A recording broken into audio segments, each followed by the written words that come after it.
Di sebuah dunia di mana para pahlawan terlahir dengan kekuatan, bukan diciptakan, seorang pemuda dikutuk dengan kemampuan yang dianggap lemah dan tidak berharga di mata masyarakat. Ia dihina, ditolak, dan dibenci oleh banyak orang.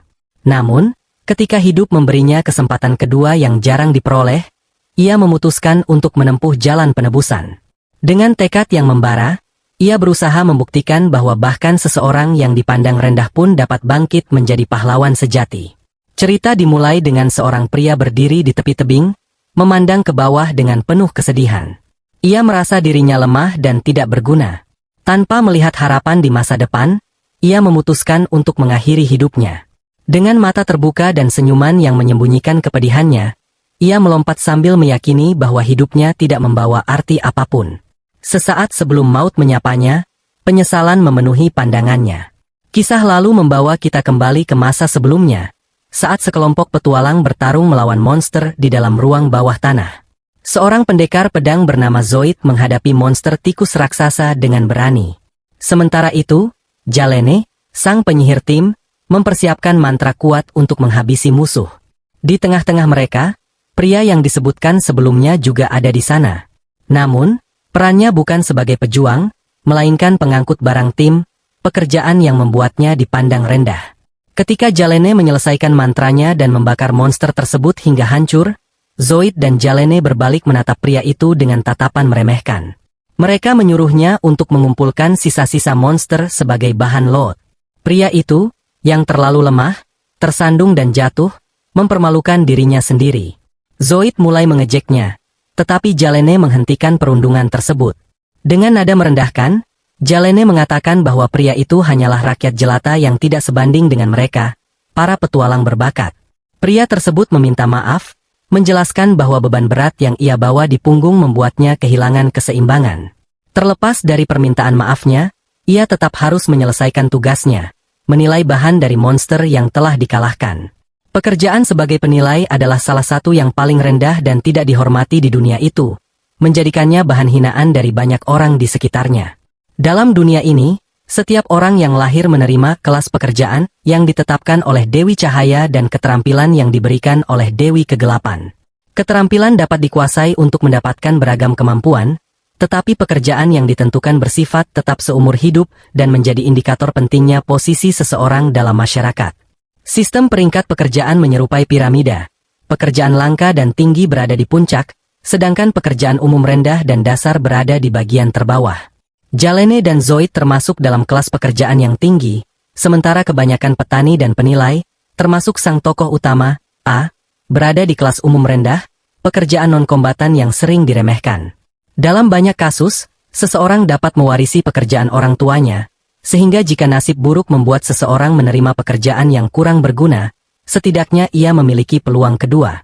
Namun, A kehilangan kedua orang tuanya sejak kecil, membuatnya terjebak sebagai penilai tanpa alternatif lain. Meski begitu, ia tidak menyerah. Ia memilih menjadi petualang, bukan petani, dengan harapan bahwa keberuntungan akan berpihak padanya suatu saat nanti. Sayangnya, nasib baik tidak pernah datang. Sebagai petualang, satu-satunya tugasnya adalah menilai mayat monster untuk menentukan bagian tubuh yang masih bernilai. Saat memeriksa mayat tikus raksasa, ia menemukan bahwa gigi tikus tersebut dapat digunakan sebagai bahan senjata. Namun, ia terlalu lemah untuk mencabut giginya, sebuah bukti keterbatasannya yang semakin mempermalukannya di depan timnya. Zoid, yang sudah muak, melempar batu kecil ke arahnya sebagai ungkapan kejengkelan. Kemudian, dengan amarah yang meningkat, ia menendang wajah A, mengingatkannya bahwa mereka telah bermurah hati mengizinkannya bergabung dengan kelompok petualang mereka. Zoid menuntut agar A selalu merasa berterima kasih dan meminta maaf atas segala kesalahan. A, tanpa berkata apa-apa, menerima kenyataan pahit itu. Sambil tetap menjalankan tugasnya, ia merobek bagian tubuh monster untuk mendapatkan bahan yang bernilai, meskipun rasa hina terus menghantui dirinya. Jalene mulai mengejeknya, memanggilnya kotor dan menjijikkan karena harus menangani mayat tikus yang busuk. Kata-kata tajam itu hanya menambah beban di hatinya. Namun, demi bertahan hidup, ia menelan semua perlakuan kasar tersebut dan menyalahkan Dewi Cahaya atas nasib buruk yang menghancurkan hidupnya. Meski begitu, ia sadar bahwa menyalahkan Dewi tidak akan mengubah apapun. Saat kelompok melanjutkan perjalanan ke dalam ruang bawah tanah, mereka menemukan mayat seekor Hellhound, makhluk yang seharusnya tidak muncul di tempat tersebut. Zoid memerintahkan A untuk bekerja, tetapi A merasa ada yang aneh. Monster sekuat itu mustahil mati begitu saja tanpa sebab. Ia teringat peringatan dari Serikat Petualang bahwa Hellhound sangat langka dan tidak seharusnya berada di ruang bawah tanah tersebut. Namun, Zoid tak peduli dengan kecurigaan itu. Ia menendang mayat monster dan menyuruh A untuk berhenti berpikir dan mulai bekerja. Terpaksa, A menggunakan keterampilan penilaiannya dan menemukan bahwa mayat itu penuh dengan bahan berharga. Saat ia mulai mengumpulkan bahan-bahan tersebut, Zoid memperhatikan jalan setapak lain yang mengarah ke lebih banyak mayat Hellhound. Mata Zoid mulai bersinar dengan rasa tamak, sementara A hanya bisa terus menjalankan tugasnya dalam diam, tetap menjadi bagian dari dunia yang tidak pernah berpihak kepadanya. Ain mulai menyadari ada sesuatu yang tidak beres ketika peta yang diberikan oleh Guild menunjukkan bahwa ruang bawah tanah itu hanya memiliki satu pintu masuk. Ia memohon kepada Zoid dan Jalene untuk kembali. Namun, karena merasa kesal dengan Ain yang terus membangkang, Zoid memutuskan untuk mengeluarkannya dari kelompok. Menghadapi kondisi keuangan yang buruk, Ain terpaksa mempertimbangkan kembali dan memilih tetap mengikuti mereka menyusuri jalur baru. Perjalanan itu akhirnya membawa mereka ke lokasi yang penuh dengan mayat Hellhound. Meskipun keadaan tersebut jelas merupakan jebakan, mereka terus maju. Begitu mereka melangkah lebih dalam, sekawanan Hellhound hidup muncul, mengungkap bahwa semua ini sudah direncanakan sejak awal. Menyadari bahwa mereka tidak mungkin menang melawan begitu banyak Hellhound, Zoid dengan egois mengusulkan untuk mengorbankan satu anggota tim agar mereka memiliki cukup waktu untuk melarikan diri.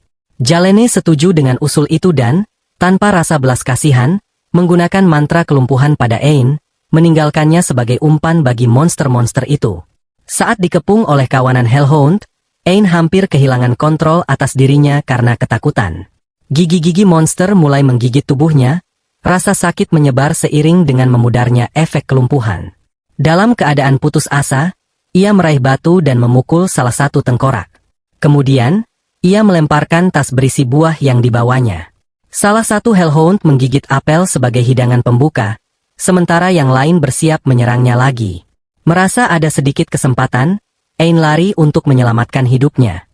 Namun, ketika ia mulai berharap, pintu keluar dari ruang bawah tanah ternyata sudah tersegel.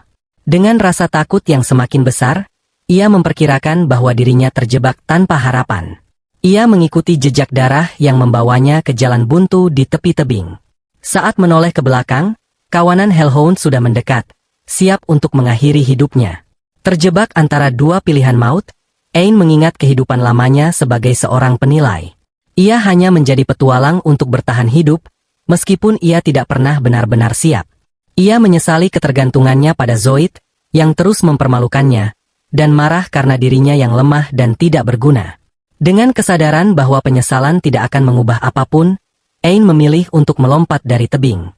Saat jatuh ke dalam jurang, ia menerima kenyataan bahwa dirinya telah menjalani hidup yang menyedihkan dan sekarang akan mati seperti sampah, tanpa arti.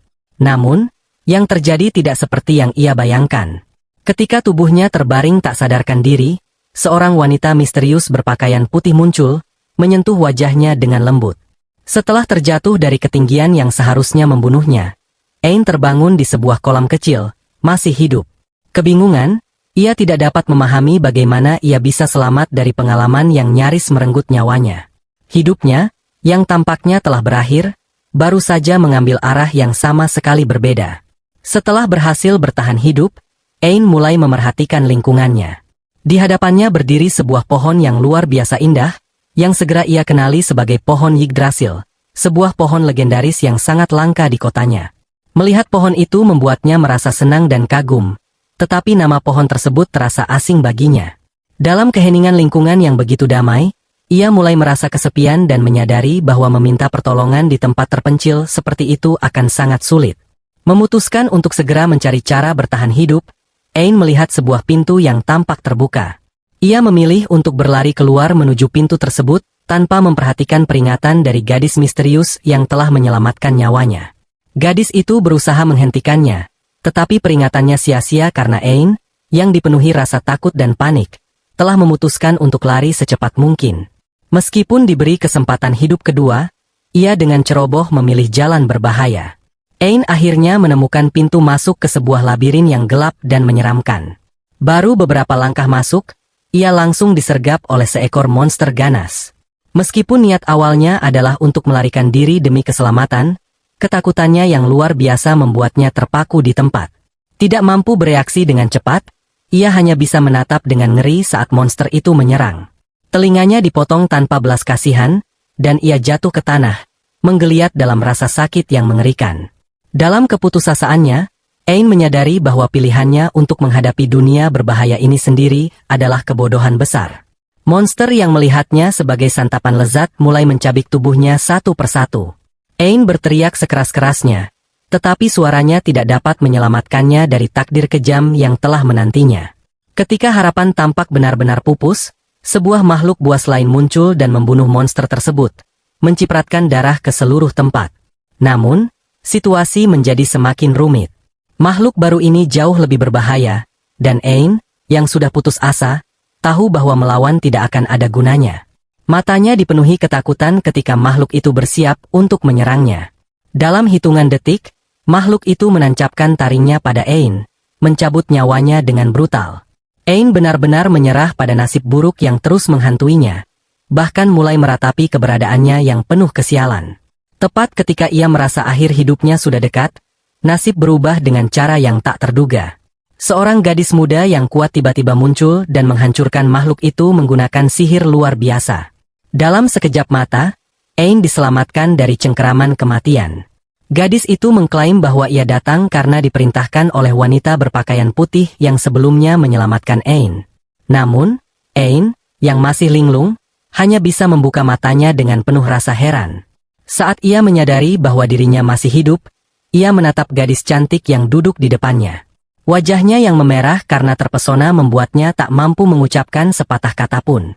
Perasaan kagum dan syukur bercampur menjadi satu, sementara hatinya yang rapuh mulai merasakan sedikit harapan di tengah Sementara Aon masih terpesona sama kecantikan cewek misterius yang nyelamatin dia, Ursula balik bikin dia sadar lagi.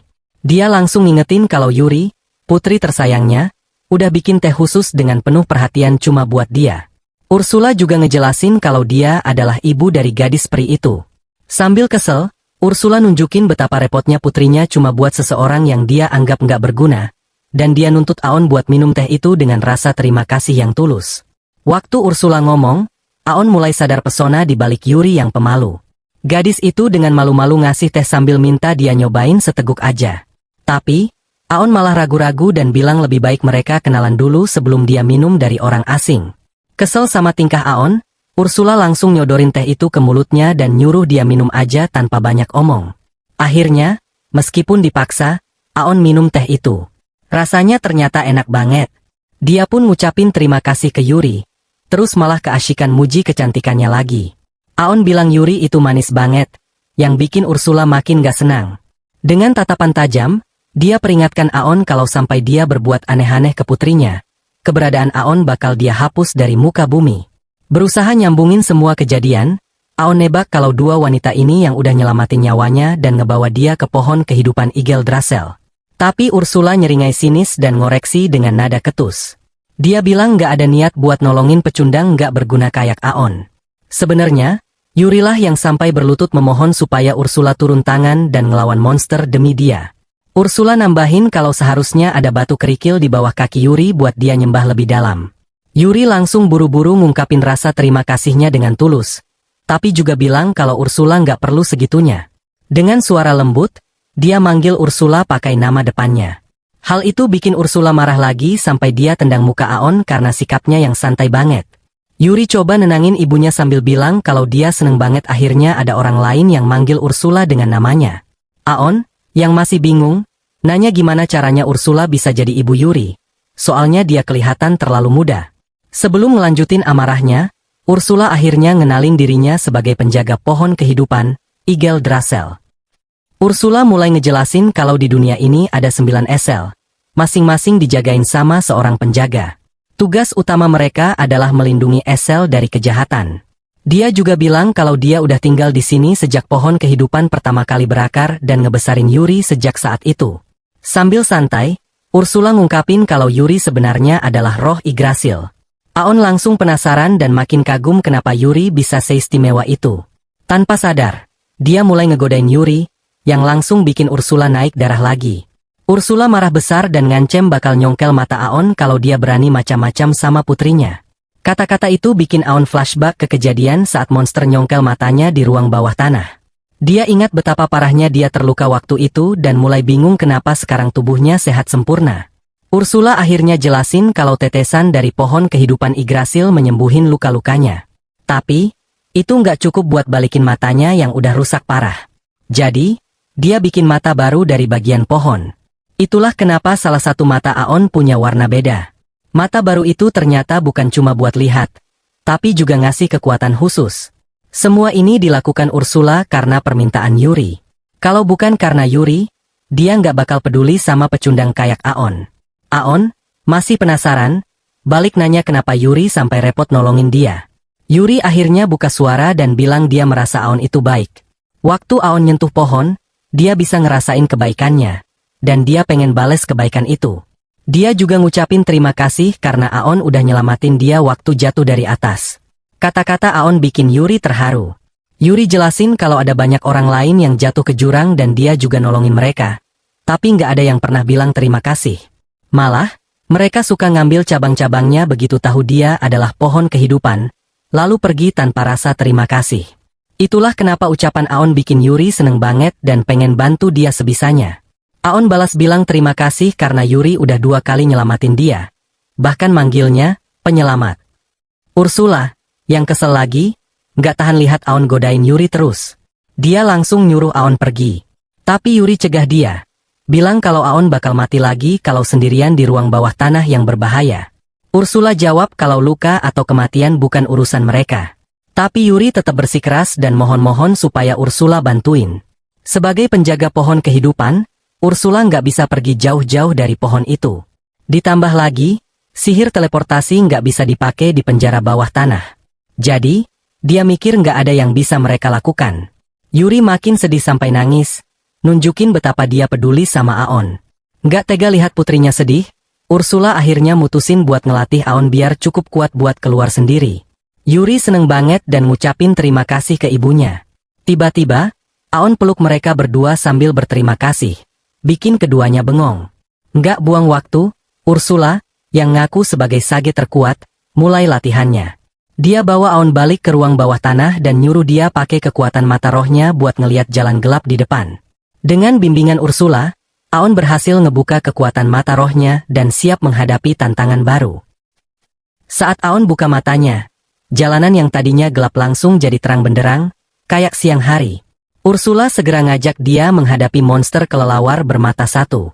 Sebagai bagian dari latihan, dia ngasih instruksi ke Aon buat ngelak dengan gerakan cepat dan luwes. Awalnya Aon ngerasa nggak mungkin, tapi dengan bantuan mata rohnya, dia mulai bisa ngeliat gerakan monster itu. Sayangnya, cuma ngeliat aja nggak cukup, dia tetap kena serangan, sampai telinganya digigit. Karena kehilangan banyak darah, Aon pingsan seketika. Ursula, tanpa basa-basi, langsung nyembuhin lukanya pakai tetesan Yggdrasil. Dengan nada mengancam, dia bilang kalau Aon bakal terus menderita sampai dia bisa menguasai kemampuannya. Meski kedengeran kejam, Aon bangkit lagi. Kali ini dia berhasil ngebaca gerakan monster, memprediksi serangan ke kaki kirinya dalam 5 detik, dan berhasil ngelak tepat waktu. Keberhasilan kecil itu bikin dia kegirangan, yang sayangnya malah bikin dia ceroboh lagi. Tapi setidaknya, semangatnya mulai tumbuh. Selama seminggu, dia berjuang buat ngikutin ritme pelatihan yang keras. Gerakannya masih kaku dan pikirannya lambat, tapi perlahan-lahan, dia mulai terbiasa membaca pola serangan. Semakin lama, dia makin piawai menghindari serangan. Saat lagi latihan, dia coba minta Ursula mempertimbangkan betapa beratnya proses ini. Tapi, kebodohan Aon malah bikin dia kena serangan pedang di punggungnya. Ursula, bukannya marah atau prihatin, malah terlihat senang melihat penderitaannya. Dia segera nyembuhin Aon lagi sambil menghina betapa cepatnya dia besar kepala cuma karena 1-2 keberhasilan. Ursula yakin rasa sakit lebih banyak bakal bikin Aon belajar lebih cepat. Tanpa membuang waktu, dia langsung ngajak Aon ke tahap berikutnya, melawan Gremlin. Aon, yang panik, protes bilang Gremlin terlalu cepat buat dia hadapi. Ursula cuek dan nyebut dia bodoh. Dia yakin cara terbaik buat ngelatih Aon adalah dengan memaksanya terus. Ursula juga ngingetin dia buat pakai mata ajaibnya. Dia kasih tongkat sihir yang Yuri buat sendiri dari cabang pohon kehidupan. Yuri berharap tongkat itu bisa bantu Aon, karena dia khawatir sama seberapa keras latihan yang harus dijalaninya. Saat dikasih tongkat, Aon langsung coba pakai buat nyerang monster. Tapi gagal total. Dia pikir cuma butuh penilaian, lupa kalau kekuatan dan timing juga penting. Monster itu kabur dari cengkeramannya. Melihat situasinya, Ursula peringatkan Aon supaya serius. Dia nyuruh Aon ngumpulin fokus dan ngalahin monster itu dengan sungguh-sungguh. Akhirnya, Aon nekat dan berusaha sekuat tenaga. Kali ini, dia belajar dari kesalahan, siap menghadapi tantangan berikutnya dengan lebih cerdik dan hati-hati. Aon terus nyoba menilai cara mempercepat serangannya. Saat akhirnya dia berhasil, dia langsung menghantam monster itu pakai tongkat. Sekali pukul, makhluk itu terlempar ke lantai dan membuat lantai retak karena beratnya. Dia melongo, nggak nyangka bisa ngalahin monster segampang itu. Awalnya, dia kira perlu usaha lebih buat menghabisi binatang buas tersebut. Tapi Ursula, tentu saja, nggak puas. Dia langsung ngasih tugas baru. Aon harus melenyapkan banyak monster sekaligus. Walau capek luar biasa, dia berhasil ngalahin mereka semua. Aon seneng banget sama pencapaiannya. Merasa kalau dia mulai berkembang dalam pelatihan ini. Tapi Ursula punya rencana yang lebih gila. Sebelum lanjut ke tahap berikutnya, dia nyuruh Aon meregangkan otot-ototnya dengan cara unik. Menilai kekuatan monster yang sudah dia bunuh dan menyerap kekuatan itu buat dirinya sendiri. Setelah melakukan itu, perubahan besar mulai terjadi. Gerakannya jadi lebih lincah, dan dia bisa lari dengan kecepatan luar biasa. Sayangnya, Ursula terus-menerus maksa dia berlari keliling tempat itu 1000 kali. Dia bahkan terus nyembuhin Aon supaya dia nggak bisa istirahat. Aon mulai frustasi dan nyebut Ursula sebagai penyihir kejam. Tapi dia nggak punya pilihan selain ngikutin perintahnya. Latihan brutal itu akhirnya bikin dia merasa jauh lebih kuat, meskipun harus berlari kayak orang gila dulu.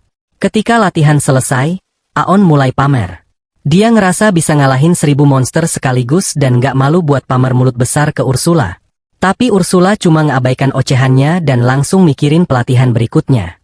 Kali ini, dia nyiapin Aon buat ngelawan monster besar yang dulu pernah membunuhnya. Monster itu gede banget. Cukup buat bikin siapapun mikir kalau hidup mereka bakal berakhir dalam hitungan detik. Aon sempat kaku karena trauma masa lalu. Tapi dengan presisi yang dia pelajari selama latihan, dia akhirnya bisa ngalahin monster itu tanpa kesulitan sedikit pun. Saat monster itu tumbang, Aon hampir nggak percaya. Dia baru aja menemukan rahasia untuk menaklukkan makhluk mengerikan itu, dan sekarang dia akhirnya bisa membalas dendam. Dia memukul monster itu dengan penuh amarah sampai nggak berdaya, dan itu ngasih dia rasa puas yang luar biasa. Ursula, yang memperhatikan semua ini, mulai berpikir kalau si malas Aon akhirnya mulai bisa diandalkan. Aon sendiri berharap kalau dia udah mulai latihan lebih awal. Kalau aja dia punya kekuatan ini sebelumnya, monster yang dulu menghajarnya habis-habisan pasti udah dia kalahkan dengan mudah. Dia jadi sangat berterima kasih pada Yuri, yang ngasih dia kesempatan kedua untuk hidup dan belajar dari ibunya yang kejam dan brutal, meski tetap penuh perhatian dengan caranya sendiri. Setelah mengalahkan monster itu, Aon memutuskan buat lanjut pelatihan dan terus berusaha jadi lebih kuat. Akhirnya, ia berhasil mengalahkan monster peringkat S. Setelah itu, ia mengevaluasi kemampuan beruang kematian dan menyerap keterampilan peringkat S, yang bernama pemotong baja. Keterampilan tersebut memberinya daya tahan luar biasa serta kemampuan menusuk yang kuat dalam serangan. Saat ia pulih dari sakit kepala akibat menyerap keterampilan itu, Ursula memberitahunya bahwa pelatihannya telah selesai dan kini ia siap untuk menantang ruang bawah tanah sendirian. Ursula kemudian membawanya kembali ke pohon dunia dan memintanya untuk bersyukur karena ia akan menerima hadiah terakhir sebelum perpisahan. Hadiah tersebut adalah inti roh yang tersisa dari pohon dunia. Meskipun awalnya ia menolak karena merasa hadiah itu terlalu berharga, Ursula menjelaskan bahwa mereka hanya meminjamkan kekuatan tersebut kepadanya.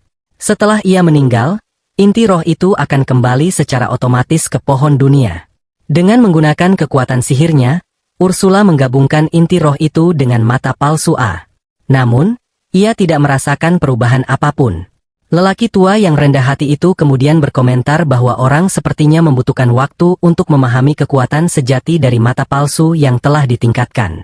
Saat ia hendak berterima kasih kepada Yuri, ia menyadari bahwa Yuri tidak ada di manapun.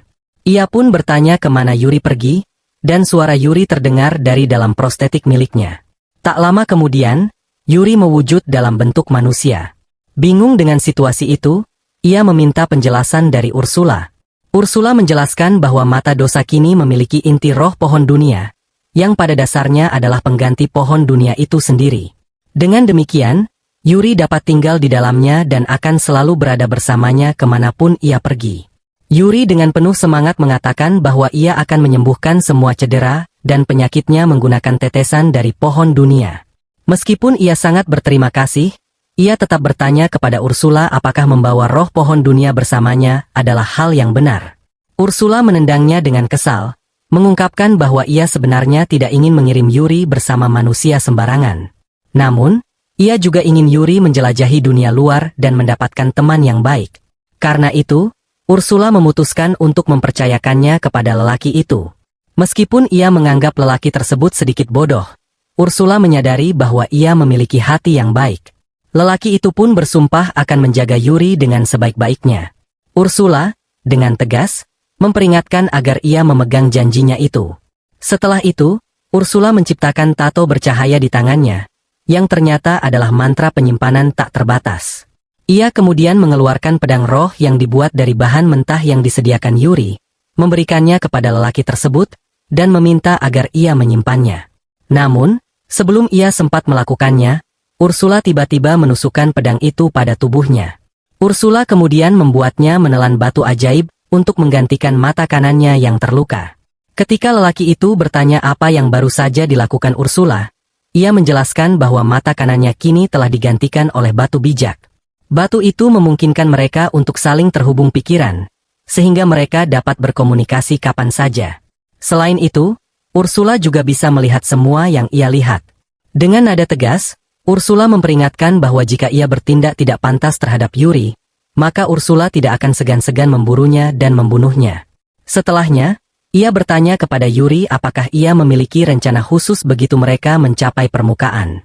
Yuri menjawab bahwa ia ingin bertemu dengan saudara perempuannya. Ursula lalu menjelaskan bahwa awalnya hanya ada satu pohon dunia raksasa, tetapi pohon itu terpecah menjadi 9 bagian. Yuri adalah salah satu bagian dari pohon dunia tersebut, dan pohon-pohon lainnya adalah saudara-saudaranya. Ia pun berjanji untuk membawa Yuri dalam perjalanan ke seluruh dunia agar dapat bertemu dengan saudara-saudaranya. Dengan semangat baru, perjalanan mereka pun dimulai. Sepanjang jalan, Ursula terus membimbingnya dengan menunjukkan rute yang harus diambil dan memberitahu jenis monster yang akan dihadapinya. Dengan bantuan Yuri, ia mendapati bahwa mengalahkan monster peringkat es kini menjadi jauh lebih mudah. Bahkan, ia tidak lagi mengalami sakit kepala ketika menyerap kemampuan mereka karena Yuri segera menyembuhkannya. Tak lama kemudian, ia mencapai ruang bos. Ursula menjelaskan bahwa jalan menuju lantai berikutnya tidak akan terbuka kecuali ia berhasil mengalahkan bos tersebut. Meskipun awalnya ragu karena menganggap monster bos pasti jauh lebih kuat dari yang pernah ia hadapi, dukungan dan dorongan semangat dari Yuri dan Ursula memberinya kepercayaan diri.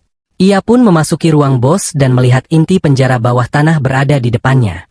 Tiba-tiba, lingkaran pemanggilan muncul di tanah, dan dari situ muncullah golem batu raksasa. Ia segera meminta Yuri untuk kembali ke dalam mata, lalu bergegas menghadapi golem tersebut. Serangan pertama golem berhasil ia hindari dengan mudah, tetapi kemudian golem melancarkan pukulan yang jauh lebih kuat. Ia menggunakan salah satu keterampilan yang dimilikinya untuk mengubah tangannya menjadi sekeras baja. Namun dampak pukulan itu tetap merobek otot-otot di kakinya. Beruntung, Yuri segera menyembuhkan lukanya di tempat, memungkinkan ia untuk terus bertarung. Kemudian, ia menggunakan keterampilan melarutkan racun yang didapat dari mengalahkan ular raksasa untuk melarutkan tangan golem. Serangan itu membuat golem sangat marah dan mulai menyerang secara membabi buta. Namun, ia berhasil menghindari serangan-serangan itu dan bersembunyi di balik batu besar. Setelah menilai situasi, ia menyadari bahwa mendekati golem saat ini sangat berbahaya. Di tengah kebimbangannya, Ursula menyarankan agar ia menggunakan mantra pamungkas yang pernah diajarkan kepadanya. karena kini ia memiliki cukup mana untuk melakukannya. Mendengar itu, ia memutuskan untuk mencoba. Ia segera mengeluarkan serangan sihir pamungkas Nova, yang menghantam golem dengan kekuatan dahsyat seperti meteorit, melelehkan tubuh golem sepenuhnya. Ia tidak percaya dirinya berhasil melakukan hal sebesar itu. Setelah pertarungan selesai, Yuri keluar dari tubuhnya, menyembuhkannya, dan memegang tangannya sambil berterima kasih. Melihat itu, Yuri tampak tersipu, yang membuat Ursula merasa tidak nyaman. Dengan nada tegas, Ursula menyuruh mereka untuk fokus dan segera menilai sisa-sisa tubuh golem. Ia menilai tubuh golem dan memperoleh beberapa kemampuan defensif dan ofensif tingkat tinggi. Ursula kemudian memberitahunya bahwa ia juga bisa menilai inti penjara bawah tanah. Awalnya, ia ragu karena tidak yakin apakah itu aman. Namun, Ursula berteleportasi mendekatinya dan menilai inti penjara bawah tanah untuknya. Ursula menemukan bahwa inti tersebut memiliki sifat yang mirip dengan inti roh pohon dunia. Ia menggunakan inti itu untuk memperkuat mata palsu A, dan menjelaskan bahwa semakin banyak bos penjara bawah tanah yang ia kalahkan, semakin banyak inti yang bisa digunakan untuk meningkatkan kekuatan mata roh itu, yang pada akhirnya akan membuatnya jauh lebih kuat. Setelah menyelesaikan semuanya, ketiganya keluar dari ruang bos, dan pintu menuju ruangan itu tertutup. Ursula menjelaskan bahwa karena inti penjara bawah tanah telah hilang, penjara bawah tanah tersebut kini secara efektif telah tertutup. Jalan menuju pohon dunia kini juga tertutup, termasuk lubang tempat mereka masuk sebelumnya yang kini telah tersegel. Dengan ini, Ursula memutuskan untuk ikut dengan Yuri karena pohon dunia tidak lagi membutuhkan perlindungan langsung darinya. Akhirnya, mereka mencapai permukaan. Sementara itu, di sebuah bar di kota, seorang pendekar pedang bernama Zord sedang minum-minum dengan beberapa petualang lainnya. Ia menceritakan kisah dramatis tentang bagaimana kelompoknya dikepung oleh anjing neraka di dalam penjara bawah tanah. Zord bahkan mengklaim bahwa dirinya rela mengorbankan diri untuk menyelamatkan orang lain, membuat para petualang lain terharu dan kagum. Namun, saat ia melanjutkan ceritanya, tiba-tiba seseorang muncul di belakangnya. Itu adalah pria yang pernah ia tinggalkan di dalam penjara bawah tanah. Melihatnya, Zord terkejut hingga memuntahkan minumannya. Dengan gugup, Zord bertanya bagaimana ia bisa selamat. Lelaki itu menjawab bahwa ia berhasil mengalahkan monster dan keluar hidup-hidup. Zord menolak untuk percaya, tetapi lelaki itu mengungkapkan kebenaran kepada para petualang lain. Ia menjelaskan bahwa Zord dan rekannya, Jalim, telah melumpuhkannya dengan sihir dan meninggalkannya untuk mati di tangan monster. Mendengar itu, para petualang menjadi marah dan mulai melempari Zord dengan apapun yang bisa mereka temukan. Namun, lelaki itu menghentikan mereka dan mengatakan bahwa, bagaimanapun juga, Zord adalah satu-satunya orang yang pernah menerima dirinya di dalam kelompok mereka. Keputusannya membuat para petualang bingung, tetapi mereka menghentikan serangan mereka. Ia berterima kasih kepada Zord atas semua pengalaman yang telah dilaluinya, meskipun penuh pengkhianatan. Setelah itu, ia meninggalkan bar dengan sikap yang mengejutkan semua orang di dalam, karena kepribadiannya tampak berubah total, lebih tenang dan dewasa. Setelah peristiwa itu, ia bersama Yuri dan Ursula melanjutkan perjalanan mereka. Mereka mulai menjelajahi berbagai ruang bawah tanah, mengalahkan bos-bos monster, dan menyerap inti penjara bawah tanah. Selama perjalanan, mereka terus mencari pohon dunia lain di dalam penjara bawah tanah tersebut. Namun, meskipun berbulan-bulan berlalu, mereka masih belum menemukan petunjuk apapun. Suatu hari, saat mereka kembali dari sebuah perjalanan di penjara bawah tanah, mereka mendengar teriakan minta tolong. Tanpa ragu, mereka bergegas menuju sumber suara itu dan menemukan sekelompok monster menyerang sebuah kereta.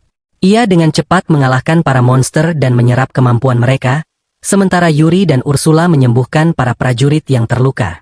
Setelah memastikan situasi terkendali, mereka memeriksa seorang gadis berambut merah muda yang berada di dalam kereta. Gadis itu tampaknya jatuh cinta pada pandangan pertama dan mulai menempel padanya, memanggilnya sebagai pahlawan. Ia merasa bingung dan malu dengan situasi tersebut, tetapi segera mengetahui bahwa gadis itu adalah Claudia, putri ketiga kerajaan. Pria yang menyertainya adalah Jasper, pemimpin serikat pedagang. Sebagai ungkapan terima kasih, Putri Claudia mengundang mereka ke istana. Setelah tiba di istana, situasi menjadi lebih rumit. Claudia tampak sangat tertarik padanya dan mencoba mendekatinya, Tetapi Yuri segera berdiri di antara mereka dan menyatakan dengan tegas bahwa ia adalah istri A. Pernyataan itu mengejutkan A, tetapi lebih mengejutkan lagi ketika Claudia dengan santai menyatakan bahwa ia tidak masalah menjadi istri kedua. Ketika kedua gadis itu mulai berdebat tentang hal ini, Jasper mendekati A secara pribadi. Dengan nada serius, Jasper menyatakan bahwa A seharusnya menikah dengannya. A menjadi panik karena tidak pernah membayangkan dirinya menarik bagi pria maupun wanita. Namun, Jasper kemudian menjelaskan alasannya. Ia membawa A ke ruang perbendaharaannya, yang dipenuhi oleh batu permata berharga. Jasper menjelaskan bahwa ia memiliki kegemaran mengumpulkan benda-benda berharga, dan mata kiri A, yang merupakan inti roh, adalah permata paling berharga dari semuanya. A terkejut mengetahui bahwa Jasper telah menyadari rahasianya. Jasper kemudian menceritakan sebuah legenda tentang pohon dunia asli yang mengorbankan seluruh kekuatannya untuk menyegel Raja Iblis, lalu menghilang dari bumi. Ia mengungkapkan bahwa ia telah mencari inti roh pohon dunia selama bertahun-tahun dan ingin menyimpannya bersamanya selamanya. A ingin menolak permintaan Jasper karena merasa tidak nyaman dengan gagasan itu. Namun, Ursula menyarankan agar ia mempertimbangkan tawaran Jasper. Menurut Ursula, Jasper memiliki kekayaan dan informasi yang dapat membantu mereka menemukan pohon dunia lainnya. Akhirnya, A setuju untuk tetap dekat dengan Jasper, tetapi dengan syarat bahwa hubungan mereka dimulai sebagai teman saja. Jasper tidak keberatan dengan syarat itu dan dengan penuh percaya diri mengatakan bahwa suatu hari ia akan menjadi bagian dari harem A yang penuh kebanggaan. Dengan hubungan yang semakin rumit dan banyak pihak yang terlibat, perjalanan A untuk menemukan pohon dunia lainnya terus berlanjut, dengan berbagai tantangan dan kejutan menanti di depan. Yuri dan Ursula pergi ke ruang bawah tanah tersembunyi yang diceritakan oleh Jasper kepada mereka, dengan harapan dapat menemukan saudara perempuan Yuri di sana. Mereka memasuki ruang bawah tanah sendirian, namun segera menemui jalan buntu. Ursula kemudian memberitahu Yuri bahwa terdapat sebuah mantra teleportasi di dinding, dan bahwa ia dapat mengaktifkannya dengan menyentuhnya. Saat Yuri menyentuh mantra tersebut, ia tiba-tiba menemukan dirinya berada di sebuah hutan besar. Ia merasa terkejut melihat adanya hutan di dalam penjara bawah tanah. Ursula lalu menjelaskan bahwa tampaknya ada ilusi yang sangat kuat yang telah mengubah tampilan tempat tersebut. Ia menduga bahwa satu-satunya hal yang cukup kuat untuk menciptakan ilusi sebesar ini adalah pohon dunia. Saat mereka berbicara, Yuri tiba-tiba mendengar suara yang terasa familiar. Ia segera mengenali suara itu sebagai milik adiknya, Pina.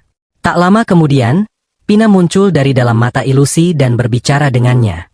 Dengan penuh kegembiraan, Pina mengungkapkan bahwa ia senang bisa bertemu kembali dengan Yuri dan meminta Yuri untuk menemuinya di ujung penjara bawah tanah.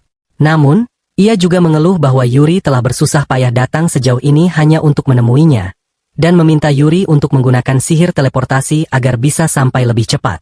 Yuri menjelaskan bahwa ia tidak bisa menggunakan sihir teleportasi, sehingga mereka harus berjalan melewati hutan. Pina menanggapinya dengan menyuruh Yuri untuk duduk dan membiarkan pacarnya yang bekerja keras. Mendengar hal itu, Yuri pun tersipu malu. Ia kemudian menyarankan agar Pina kembali ke dalam matanya, karena hutan ini bisa saja berbahaya. Dengan percaya diri, Yuri mengatakan bahwa ia bisa menanganinya dengan cepat. Namun, Pina justru mengejek keyakinan Yuri, mengatakan bahwa ia telah memasang ratusan perangkap berbahaya di seluruh hutan, serta menempatkan banyak monster ganas. Menurutnya, tidak ada manusia yang bisa melewati semua rintangan itu. Tanpa gentar, Yuri dan Ursula terus melangkah. Ursula menggunakan mata kanannya untuk menganalisis situasi dan mendapatkan informasi akurat tentang jebakan yang tersebar di seluruh hutan, sehingga mereka dapat menghindarinya dengan mudah. Hal ini membuat Pina merasa frustrasi, karena semua perangkap yang telah ia siapkan ternyata tidak berpengaruh. Ia bahkan meminta Yuri untuk setidaknya berpura-pura mengalami kesulitan, mengingat ia telah berusaha keras menyusun semua perangkap tersebut. Yuri kemudian menjelaskan bahwa Pina memang senang menciptakan sesuatu yang bisa menghibur orang lain. Namun, Ursula mengingatkan bahwa hiburan ini dapat membahayakan nyawa seseorang. Pina membalas dengan mengatakan bahwa ia bukanlah seorang pembunuh, dan ia selalu memastikan orang-orang keluar sebelum mereka benar-benar berada dalam bahaya. Tak lama kemudian, Pina memperingatkan bahwa monster yang lebih kuat akan muncul. Benar saja, seekor monster tanaman peringkat es tiba-tiba muncul di hadapan mereka. Monster itu segera menyerang dengan serbuk sari tidur, Tetapi karena Yuri memiliki ketahanan penuh terhadap penyakit, serangan itu sama sekali tidak berpengaruh padanya. Hal ini kembali membuat Pina merasa frustrasi. Dengan sigap, Yuri menghunus pedangnya dan berhasil mengalahkan monster tersebut hanya dalam satu tebasan.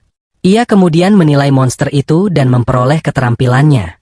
Dari sana, ia mengetahui bahwa dengan menggunakan keterampilan unik monster tersebut, ia bisa menghasilkan benih dari berbagai jenis tanaman. Ia merasa bahwa ini adalah keterampilan yang berguna. Tiba-tiba, sesuatu menghantam kepala Yuri. Ia bertanya-tanya apa yang terjadi, terutama karena ia tidak dapat menemukan penyerangnya. Ursula lalu menjelaskan bahwa lawan mereka menggunakan keterampilan siluman. Pina terkejut melihat Yuri masih berdiri tegak meskipun telah terkena serangan di kepala. Yuri kemudian menjelaskan bahwa ia memiliki kemampuan untuk membatalkan serangan kejutan, sehingga ia tidak menerima kerusakan dari serangan tersebut. Hal ini semakin membuat Pina kesal. Sementara itu, Ursula berhasil menemukan monster yang menyerang mereka dan segera menghabisinya dengan sihir gravitasi. Begitu monster siluman itu mati, wujud aslinya pun terlihat. Ursula lalu menggunakan keterampilan penilaian untuk menyalin kemampuan siluman mereka, serta mendapatkan keterampilan lompat eksplosif. Melihat semua rencananya gagal, Pina hampir putus asa. Namun, ia kembali percaya diri dan mengirimkan dua monster peringkat S untuk menyerang Yuri secara bersamaan. Namun, dengan kecepatan supernya, Yuri mampu mengalahkan kedua monster tersebut hanya dengan satu serangan. Ketika Pina mengetahui bahwa Yuri hanyalah seorang penilai meskipun memiliki kekuatan luar biasa, ia akhirnya menyerah. Di sisi lain, Zord, seorang pendekar pedang yang sebelumnya merupakan anggota kelompok Ion, berada dalam kondisi terpuruk. Semua orang di guild mulai menghindarinya, bahkan Jalene bertindak seolah tidak bersalah dalam kejadian yang telah terjadi.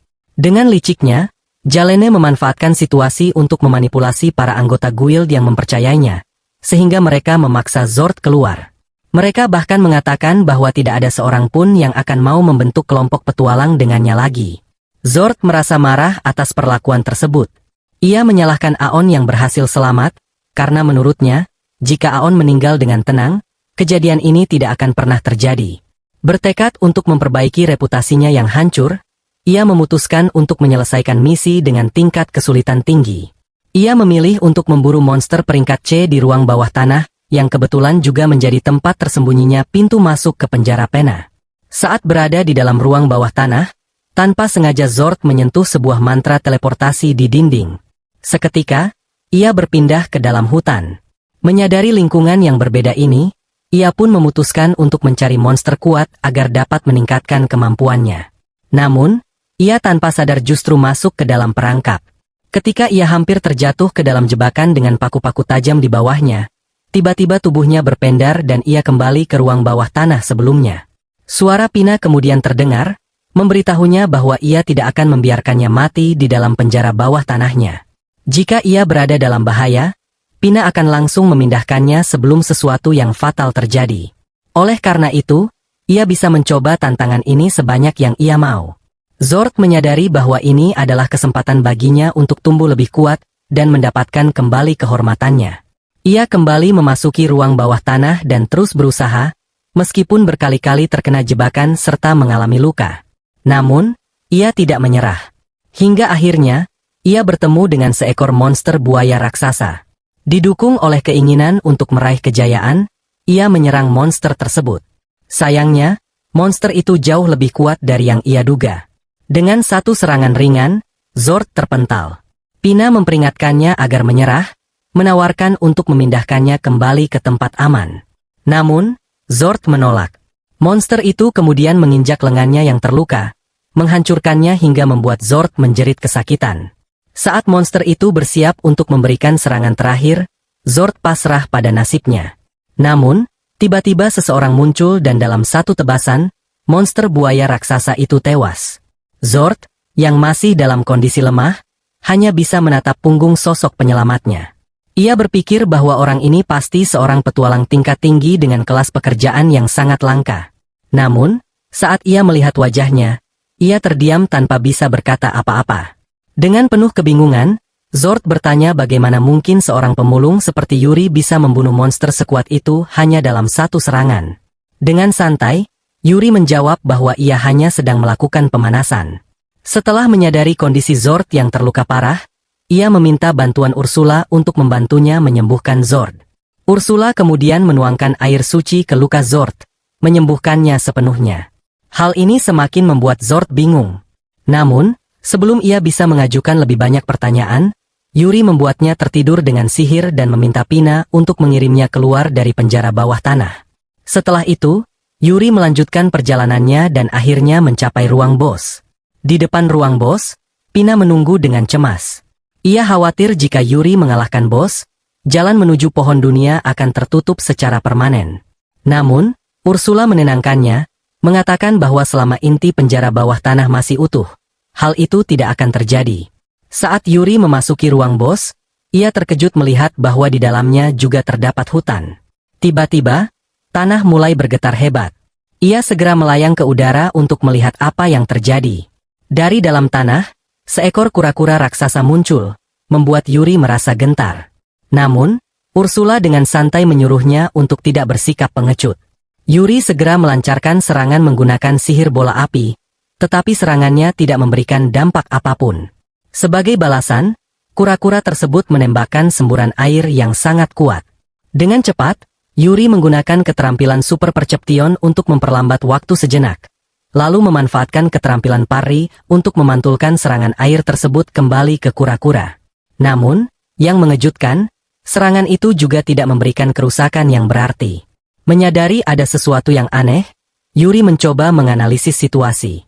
Ia kemudian bergegas menuju kaki monster boss dan dengan sengaja membiarkan dirinya berada di bawah serangan injakan monster tersebut.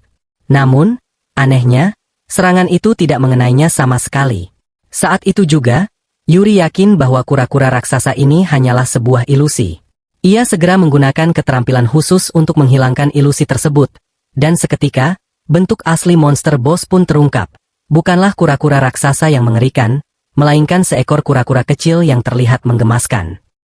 Ursula memuji Yuri karena berhasil menemukan kebenaran di balik ilusi itu sendiri, mengingat bahkan dirinya pun tidak dapat melihat melalui sihir yang begitu kuat. Setelah itu, ia mengambil bayi kura-kura tersebut dan menggunakan keterampilan penilaiannya. Dari hasil penilaian, ia menemukan bahwa makhluk kecil ini adalah anak dari salah satu dari 4 binatang mistis penciptaan. Begitu melihat deskripsi tersebut, Ursula tampak terkejut dan sedikit ketakutan. Keempat binatang mistis ini dikenal sebagai makhluk yang kekuatannya hampir setara dengan pohon dunia asli. Setelahnya, Pina bertanya apakah Yuri masih perlu mengalahkan kura-kura bayi itu untuk menyelesaikan ujian, mengingat ia sudah menang dalam pertempuran. Pina menjelaskan bahwa meskipun sudah menang, Yuri tetap harus mengalahkan bayi kura-kura tersebut karena ia adalah bos dari penjara bawah tanah ini. Namun, saat kura-kura bayi itu menatapnya dengan mata polos dan menggemaskan, Yuri langsung luluh. Sebagai gantinya, ia memilih untuk mengundang Pina dan yang lainnya untuk datang ke lokasinya. Tak lama kemudian, Yuri dan saudara perempuannya akhirnya bisa bertemu kembali dalam sebuah reuni yang penuh emosi. Setelah suasana sedikit mereda, Pina langsung berbicara serius. Ia bertanya kepada Yuri apakah ia boleh ikut dengannya, karena ia sudah bosan tinggal di dalam penjara bawah tanah. Yuri tidak keberatan dengan hal itu, karena baginya kehadiran Pina akan menjadi tambahan yang baik sebagai anggota kelompok maupun sebagai kekuatan baru bagi mata kirinya. Tanpa ragu, ia langsung menyetujui permintaan tersebut. Tiba-tiba, bayi kura-kura yang sejak tadi berada di bahu Yuri melompat turun. Dalam sekejap, tubuhnya berubah menjadi seorang gadis muda. Dengan lembut, ia memperkenalkan dirinya sebagai Kiro, Wali Kiheim, dan juga putri dari binatang ilahi jenuh. Pina tampak terkejut melihat perubahan ini, tetapi yang lebih terkejut adalah Ursula. Ia langsung berdiri dalam posisi siaga dan berbicara kepada Kiro dengan penuh hormat, seperti seorang murid yang tengah berbicara dengan guru paling ketat di sekolah. Yuri, yang tidak memahami situasi ini, hanya bisa kebingungan. Ursula kemudian memberitahu Yuri bahwa sebelum membawa Pina keluar dari penjara bawah tanah, ia harus meminta izin kepada Kiro. Dengan penuh hormat, Yuri berlutut di hadapan Kiro untuk meminta izin. Kiro tersenyum dan dengan senang hati memberikan izinnya. Sebagai tanda persetujuan, ia mempersembahkan batu bijak kepada Yuri, karena ia juga ingin ikut bersamanya untuk melihat dunia luar. Melihat kesempatan ini, Ursula segera memproses inti roh Pina dan meningkatkan mata roh milik Yuri, sehingga kemampuannya menjadi lebih kuat. Sementara itu, Zoid akhirnya sadar di luar penjara bawah tanah. Ia menyadari bahwa satu-satunya alasan dirinya masih hidup adalah karena Ion, orang yang telah ia perlakukan dengan buruk selama bertahun-tahun, memilih untuk menyelamatkannya. Kesadaran ini membuatnya terguncang, dan ia pun berguling lalu menangis, merasa gagal dalam hidupnya. Sementara itu, Jasper menemani saya ke serikat petualang setempat. Ion ingin menjual sebagian jarahan yang ia peroleh dari penjara bawah tanah, dan kehadiran Jasper diharapkan dapat mempermudah proses tersebut. Hampir semua orang mengenali Jasper sebagai seorang pedagang kaya raya, tetapi mereka tidak mengetahui siapa Ion sebenarnya. Sesampainya di serikat, Jasper memberitahu resepsionis bahwa Ion ingin menjual barang-barang yang diperolehnya. Tanpa ragu, Jasper bahkan ingin membeli semua barang tersebut. Mendengar hal itu, resepsionis dengan senang hati menawarkan bantuannya dan meminta Ion untuk menyerahkan kartu serikatnya. Namun, ketika melihat bahwa Ion hanyalah seorang penilai peringkat F, ekspresi resepsionis berubah. Ia meragukan kemampuan Ion dan menyatakan bahwa seorang penilai peringkat F tidak mungkin mampu mengalahkan monster apapun. Para petualang lain yang ada di sana pun mulai mengejeknya. Jasper, yang mengetahui kemampuan Ion, meminta Ion untuk menunjukkan barang-barang yang ia miliki. Tanpa ragu, Ion membuka penyimpanannya, memperlihatkan tumpukan besar bagian monster peringkat S. Namun, alih-alih mengakui kehebatannya, para petualang di sana justru menuduhnya mencuri barang-barang tersebut.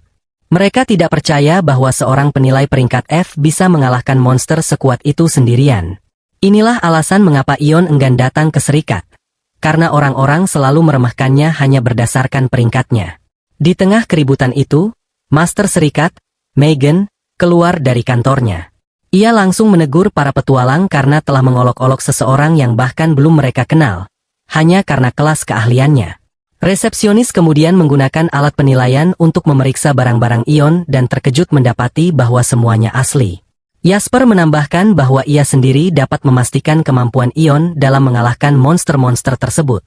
Menyadari kesalahannya, resepsionis dengan tulus meminta maaf kepada Ion.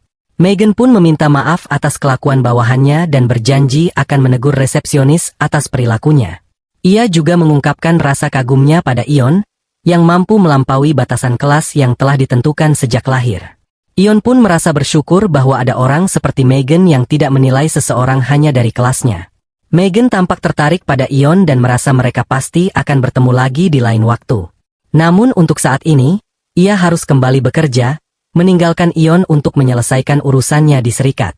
Sementara itu, resepsionis meminta Ion menunggu di ruang tunggu selama proses transaksi berlangsung. Namun, Ion masih memiliki lebih banyak barang untuk dijual, karena ia telah membersihkan seluruh ruang bawah tanah rahasia. Ketika mendengar hal tersebut, para petualang yang sebelumnya mengejeknya mulai mendekati Ion dan bertanya tentang bagaimana ia melakukannya. Namun, Ion merasa tidak nyaman dengan perhatian yang tiba-tiba tertuju padanya, sehingga ia memilih untuk pergi. Beberapa saat kemudian, Ion berendam di bak mandi untuk bersantai setelah semua kejadian yang melelahkan. Namun, ketenangannya terusik ketika Yuri tiba-tiba muncul di sampingnya. Butuh beberapa saat baginya untuk menyadari situasi tersebut, dan ketika akhirnya ia sadar bahwa Yuri berada di dalam bak mandi bersamanya, ia langsung panik dan berenang menjauh. Yuri tampak kebingungan dengan reaksi Ion, karena menurutnya, mereka selalu bersama. Tak lama kemudian, Pina juga muncul dan bercanda bahwa Ion mungkin sedang diliputi rasa malu setelah melihat tubuh Yuri. Namun, Ion dengan tegas menyangkalnya. Ia menegaskan bahwa Yuri dan Pina seharusnya tidak berada di sana karena ini adalah pemandian pria. Pina lalu mengingatkan bahwa sebagai roh, mereka tidak terikat oleh aturan manusia. Pina kembali menggoda Ion dengan menanyakan apakah ia merasa malu karena memiliki pikiran tidak pantas tentang Yuri. Ion kembali menyangkalnya dan berusaha membuktikan bahwa pikirannya murni dengan menatap mata Yuri. Namun, tanpa sengaja, tatapannya beralih ke tubuh Yuri, membuat pikirannya kosong seketika. Di saat itu, Ursula tiba-tiba muncul dan langsung menunjukkan ketidaksenangannya terhadap cara Ion menatap Yuri. Ia bahkan mengancam akan menyerang Ion dengan sihir tingkat tinggi jika Ion berani menyentuh Yuri. Yuri berusaha menenangkan Ursula, meyakinkannya bahwa ia tidak merasa terganggu dengan tatapan Ion. Namun, Pernyataan tersebut justru semakin membuat Ursula curiga bahwa Ion telah melakukan sesuatu yang tidak pantas. Ia pun bersiap untuk menyerang Ion, membuat Yuri memperingatkannya untuk segera melarikan diri. Sementara itu, Pina tampak menikmati kekacauan yang terjadi. Setelah suasana mereda, Ion akhirnya keluar dari bak mandi dan duduk di meja untuk menghindari kejadian serupa.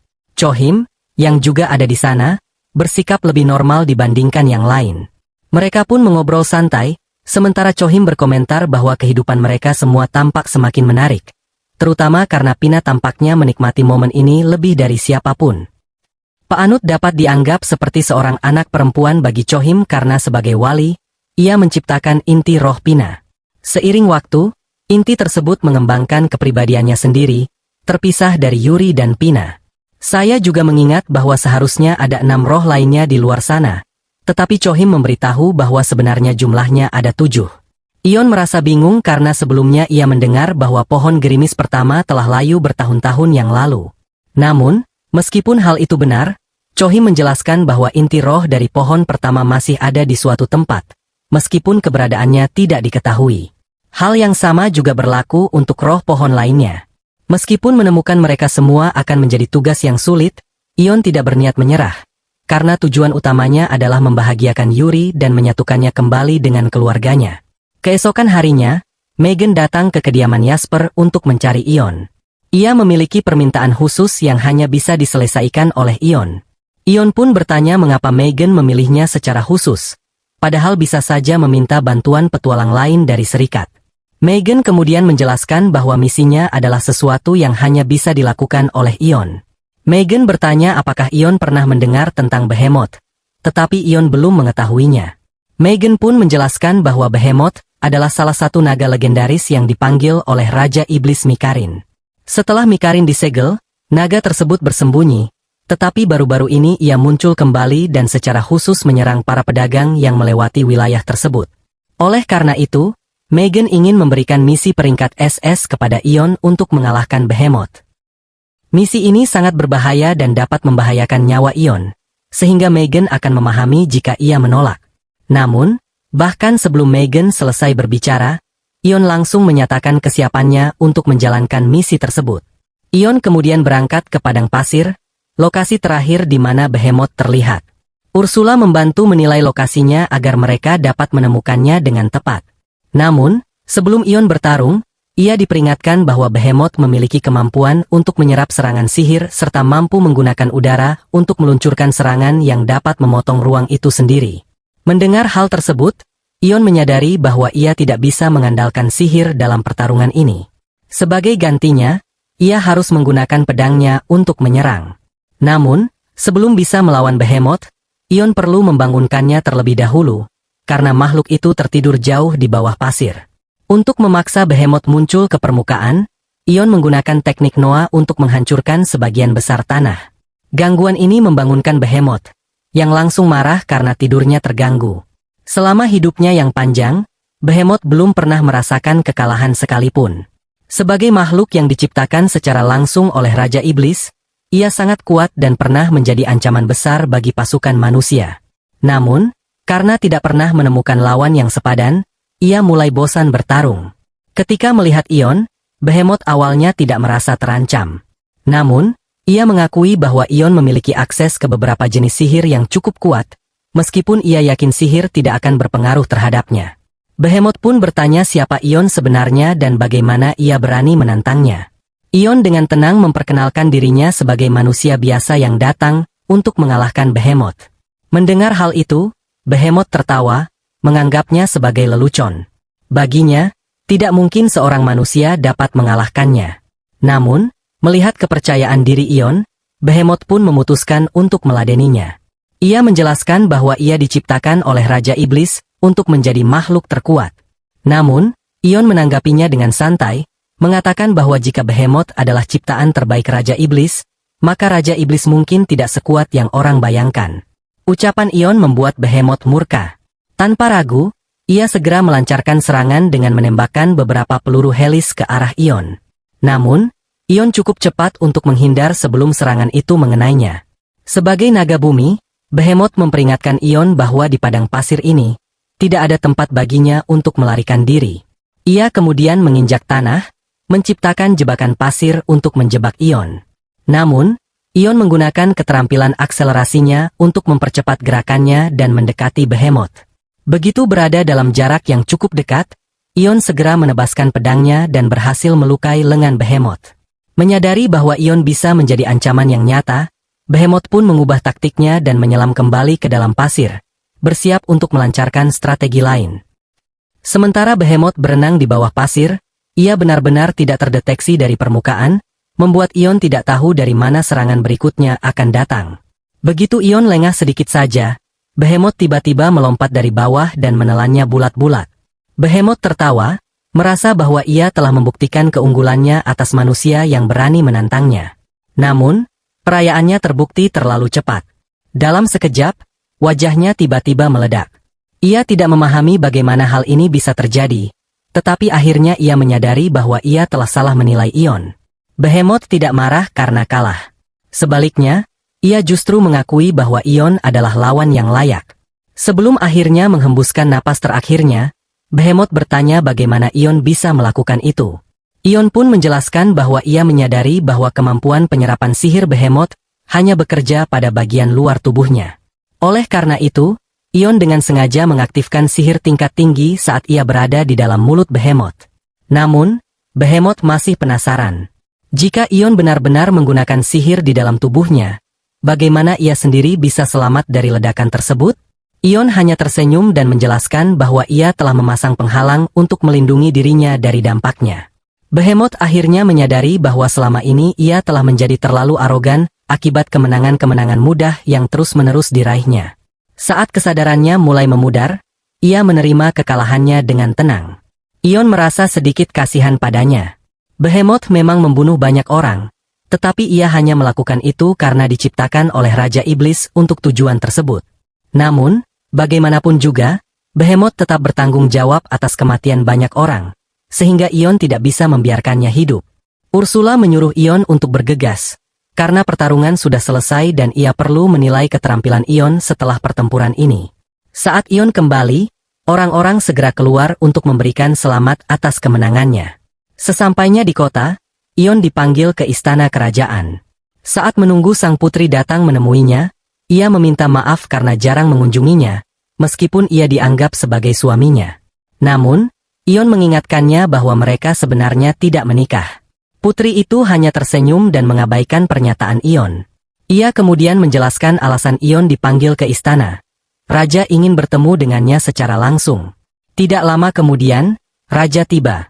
Sosoknya yang tegas dan berwibawa membuat Ion sedikit terintimidasi, sehingga ia mencoba bersikap seformal mungkin. Namun, Raja dengan tenang mengatakan bahwa tidak perlu ada formalitas di antara mereka. Mereka duduk bersama, dan Raja berterima kasih kepada Ion karena telah bersedia datang. Ia mendengar dari Megan bahwa Ion telah mengalahkan naga kuno Behemoth. Sebagai Raja, ia merasa wajib memberikan hadiah yang layak atas pencapaian tersebut. Namun, Ion dengan rendah hati menolak hadiah tersebut, mengatakan bahwa ia tidak membutuhkannya. Raja kemudian melanjutkan pembicaraan. Behemoth bukanlah satu-satunya pencapaian heroik Ion. Ia juga pernah menyelamatkan sang putri ketika keretanya diserang. Sebagai seorang ayah, Raja sangat berterima kasih atas hal itu. Namun, Ion mengatakan bahwa jika ada seseorang yang harus ia syukuri, maka orang itu adalah Yuri, karena tanpa bantuannya, Ion tidak akan bisa menjadi sekuat sekarang. Raja lalu beralih pada Yuri dan berterima kasih padanya.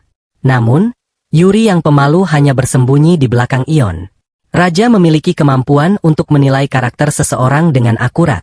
Dari pertemuan ini, ia bisa melihat bahwa Ion bukanlah seseorang yang akan membiarkan kekuasaan menguasai dirinya. Karena masih ada urusan lain yang harus diselesaikannya, Raja memutuskan untuk mengakhiri pertemuan ini. Namun, sebelum Ion pergi, Raja memberikan sebuah hadiah, sebuah arloji dengan lambang keluarga kerajaan yang terukir di atasnya.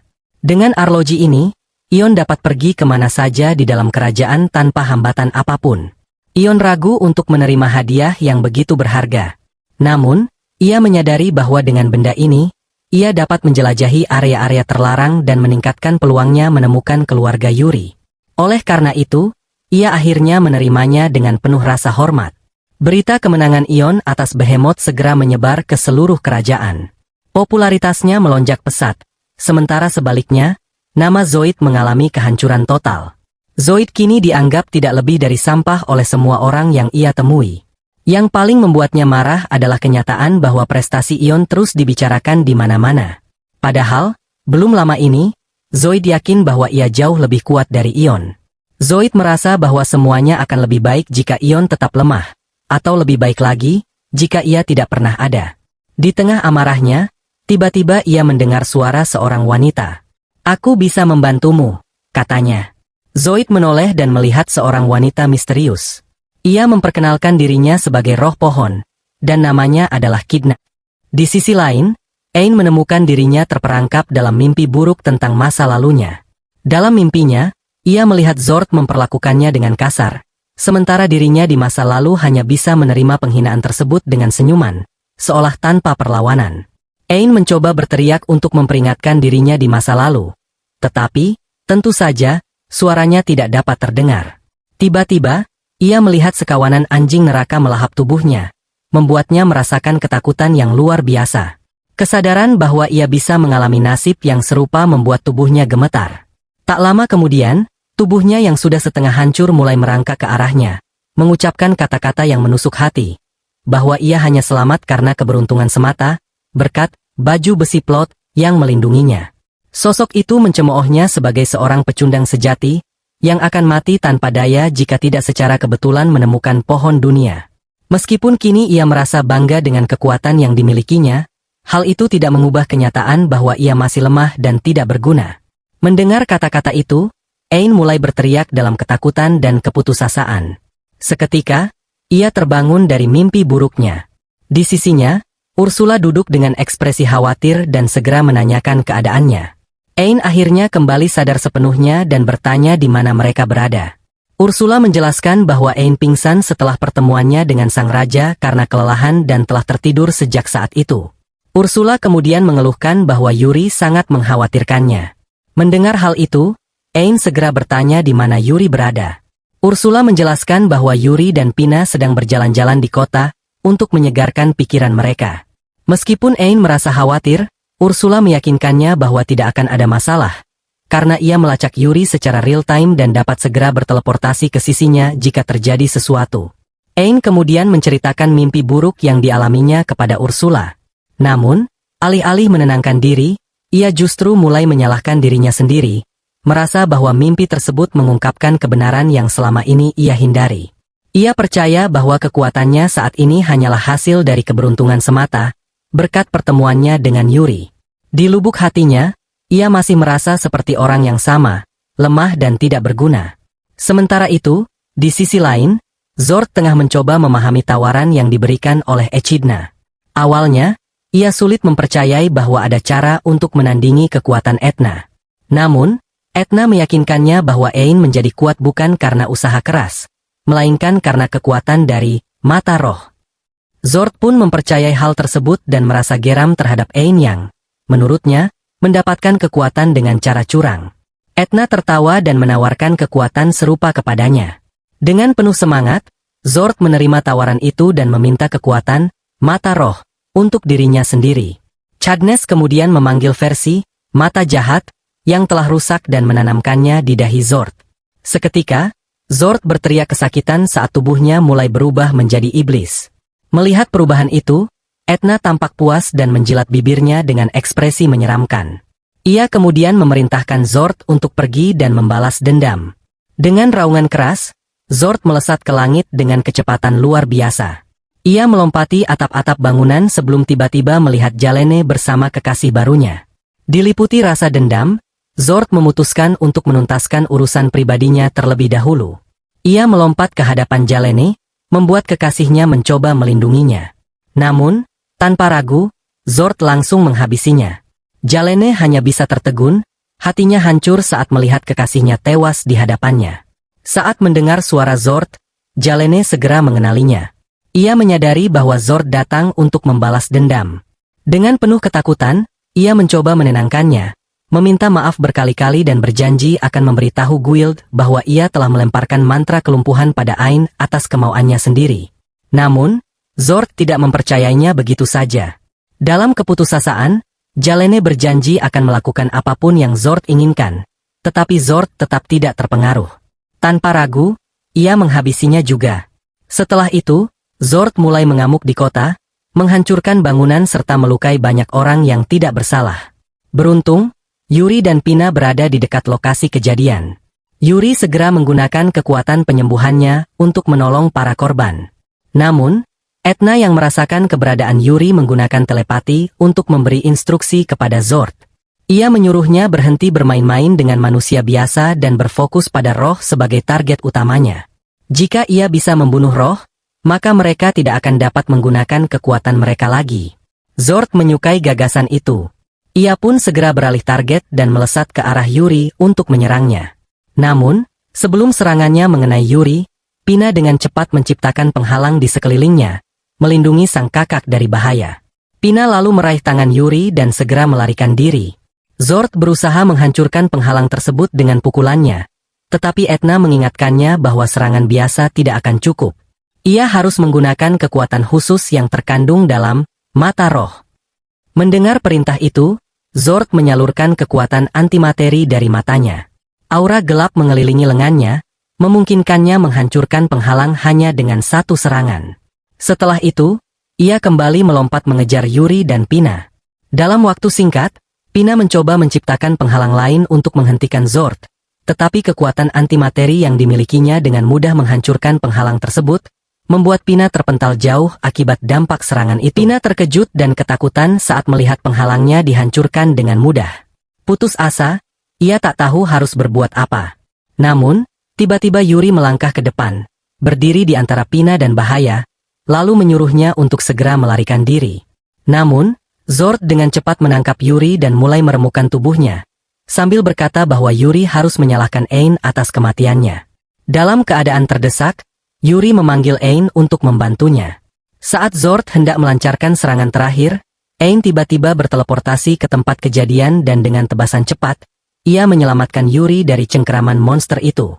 Sesaat kemudian, Ursula juga tiba di lokasi. Ain segera memerintahkan semua orang untuk masuk ke dalam matanya, sebuah dimensi perlindungannya, sementara ia menghadapi monster tersebut sendirian.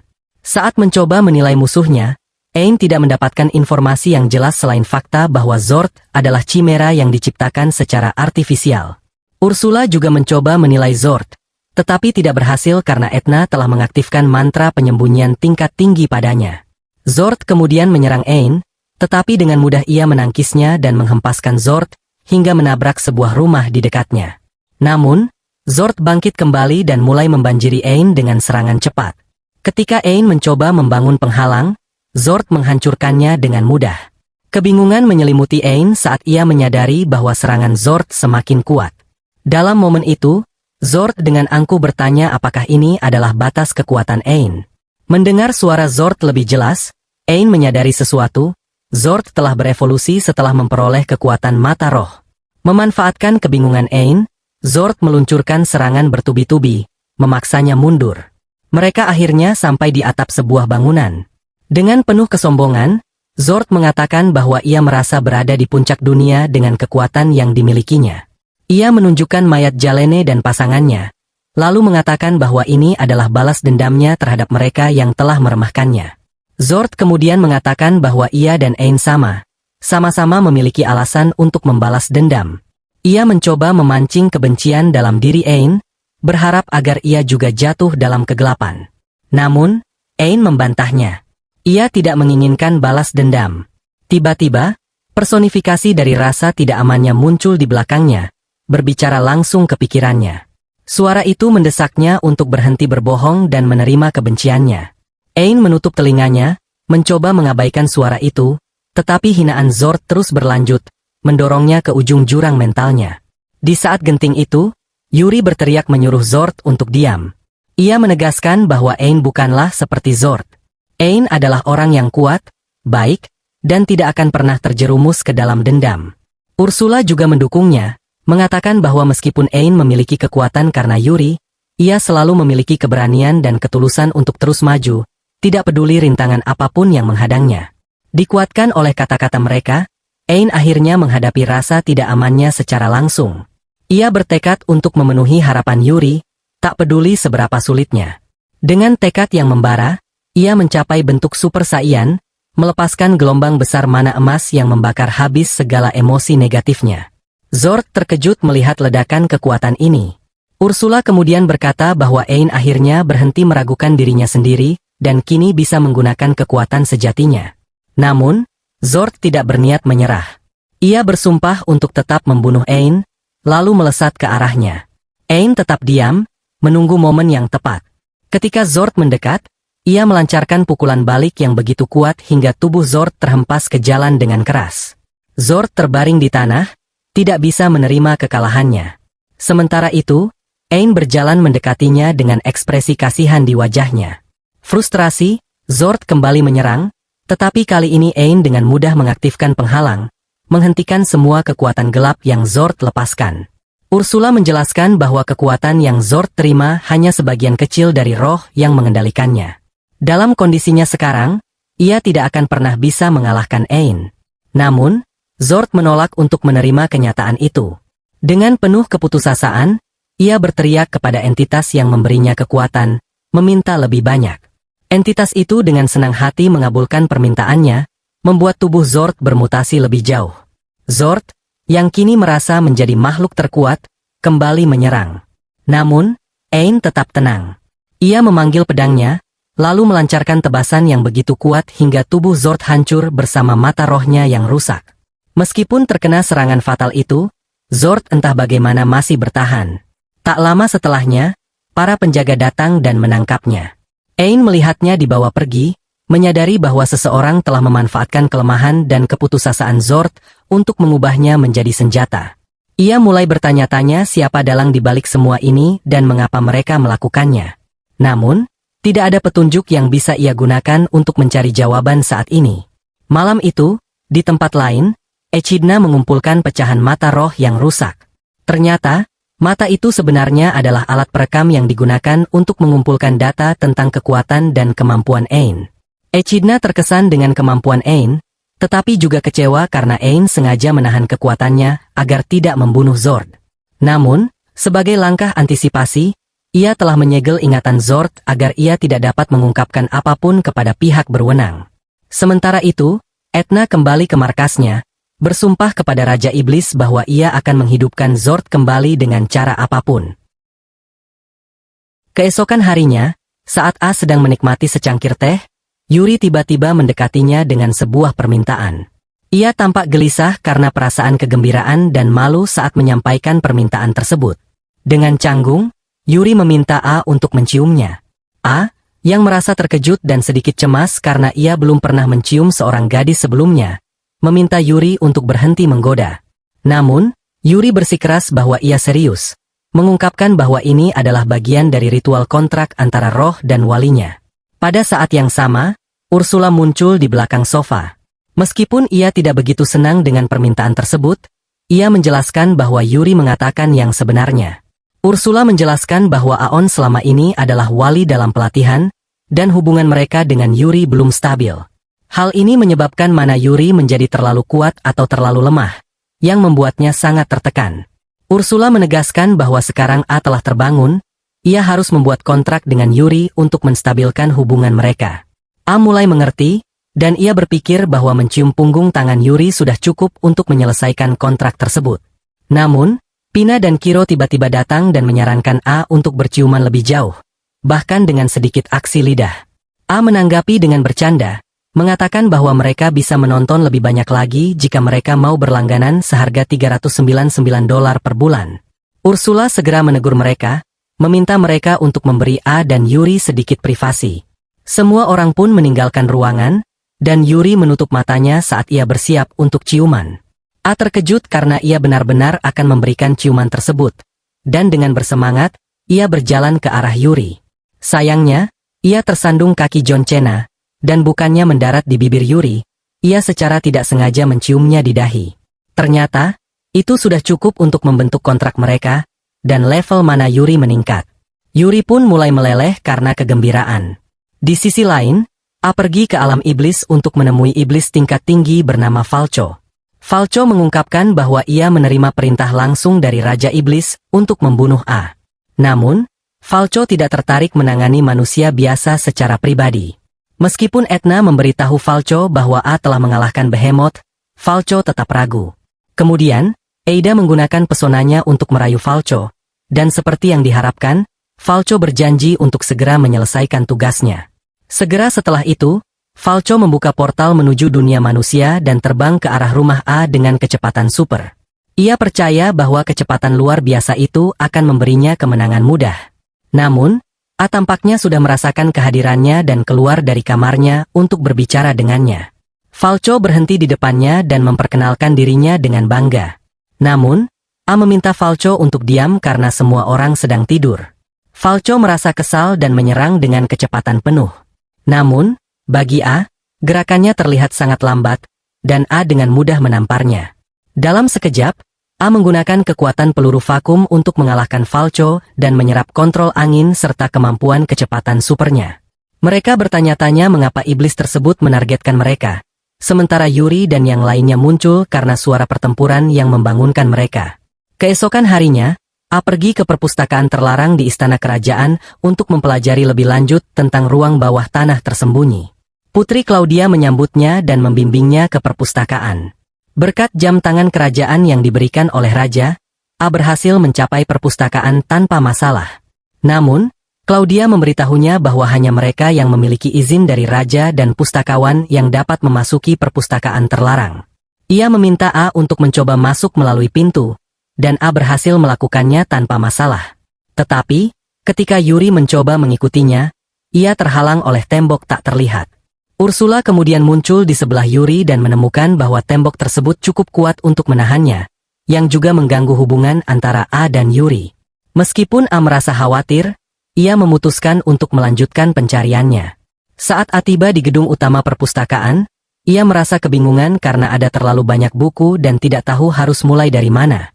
Tiba-tiba, ia melihat seorang gadis jatuh ke tanah, dan dengan sigap, A melompat untuk menyelamatkannya. Gadis itu tampak bingung dan berterima kasih padanya. A bertanya bagaimana ia bisa jatuh, dan gadis itu menjelaskan bahwa ia sedang membaca buku di atas rak perpustakaan dan terlalu sibuk sehingga tidak menyadari ia telah jatuh. Kemudian, gadis itu menggunakan sihir untuk mengembalikan bukunya ke tempatnya dan memperkenalkan dirinya sebagai Alice, sang pustakawan. Alice mengatakan kepada Aon bahwa dia mengetahui lokasi setiap buku di perpustakaan tersebut. Aon kemudian bertanya apakah Alice bisa membantunya, dan ia menjelaskan bahwa ia mencari buku tentang ruang bawah tanah tersembunyi untuk menyatukan orang yang spesial dalam hidupnya dengan keluarganya. Mendengar hal ini, Alice tampak sedikit sedih, namun ia memberikan buku yang diminta dan kemudian bertanya tentang keadaan Yuri. Aon terkejut bahwa Alice tahu tentang Yuri, dan Alice menjelaskan bahwa dia juga merupakan salah satu roh pohon dunia, yang dapat melihat inti roh Yuri di mata Aon. Aon sangat terkejut mendengarnya. Saat itu, penjaga Alice, yang dikenal sebagai Aka, datang dan mulai memarahi Aon karena tidak memberitahu bahwa mereka memiliki tamu. Aka langsung cocok dengan situasi tersebut dan memberitahu Alice bahwa saudara perempuannya sedang menunggunya di luar. Aka menjelaskan bahwa tidak mungkin bagi mereka untuk masuk dan bertemu Alice, karena perpustakaan ini tidak berada di dalam istana kerajaan, melainkan di ruang bawah tanah tersembunyi yang hanya bisa diakses melalui portal. Portal ini memiliki batasan serius dan hanya memungkinkan manusia yang disetujui oleh Raja dan Alice untuk masuk. Aka mengungkapkan bahwa ada kontrak kuno antara roh pohon dunia dan perpustakaan ini yang menguntungkan kedua belah pihak. Jika Yuri atau siapapun mencoba masuk secara paksa, kontraknya akan dibatalkan. Aka memberitahu Aon bahwa satu-satunya cara untuk membawa gadis-gadisnya ke sini dan mempertemukan mereka dengan Alice adalah dengan menemukan lokasi ruang bawah tanah tersembunyi dan menyelesaikannya dengan benar. Aon menyarankan agar dia bisa membawa Alice keluar dari tempat itu, tetapi Aka mengatakan itu tidak mungkin. Ia menjelaskan bahwa Alice adalah seorang yang lemah dan tidak bisa bertarung, serta tidak ada niat untuk meninggalkan tempat ini. Alice tampak murung mendengar hal ini, dan Aon mendekatinya dengan penuh pengertian. Aon berkata bahwa dulu ia juga takut menghadapi dunia yang tidak dikenal, namun dengan dukungan dari Yuri dan teman-temannya, ia bisa menjadi lebih kuat dan percaya diri. Aon berjanji bahwa jika Alice ingin melihat dunia, ia akan melindunginya dan mendukungnya dalam setiap langkahnya.